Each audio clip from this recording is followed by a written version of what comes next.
అవినీతి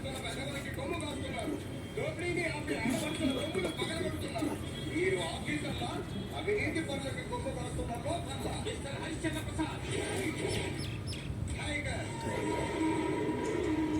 హరిశ్చంద్ర ప్రసాద్ మీరు లోపాలని నిజంగా డబ్బు కమ్ముడిపోయారని ఇప్పుడే ఇక్కడే నిరూపిస్తారు. బియ్యాన్ని పట్టుకుని చౌడంటారా? మా పేదవాళ్ళదే తప్పంటారా? మనం ఎలా బ్రతకాలన్నది ఒకరు చెప్పనక్కర్లేదురా. మన అరచేతిలోని 5 వేళ్లు చాలు.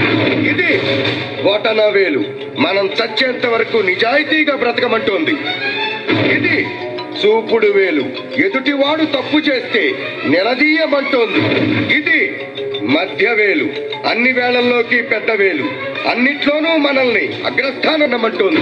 ఇది ఉంగరం వేలు నాకు బంగారం తొడగటం కాదు నీ బ్రతుకుని బంగారమయం చేసుకోమంటోంది. ఇది చిటికిన వేలు అన్ని వేళల్లోకి చిన్న వేలు చిటికిన బ్రతుకులకు చిటికెడు సాయం చేయమంటోంది.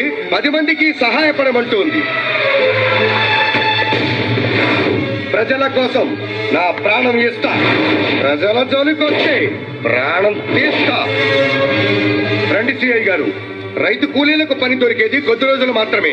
కరువు వస్తే ఆ కొద్ది రోజుల పని దొరకదు. అలాంటిది పరిగాహార పథకం వల్ల పేదవాళ్ళు గుప్పిడి మెతుకులు తింటున్నారు. ఈ తగులు బాజీలు దీన్ని వాళ్ళకి అందకుండా చేస్తున్నారు. క్షమించండి హరిచంద్ర ప్రసాద్ గారు, వాస్తవం తెలియక వీళ్ళ మాటలు నమ్మి మా వాళ్ళ అనవసరంగా బలప్రయోగం చేశారు. I'm sorry. నేనెవరో తెలుసా? మిల్లర్ కోటేశ్వరరావు తమ్ముండి. అయితే అరచేత్తో కొడితే ఆంధ్రప్రదేశ్ అవతల పడతాం.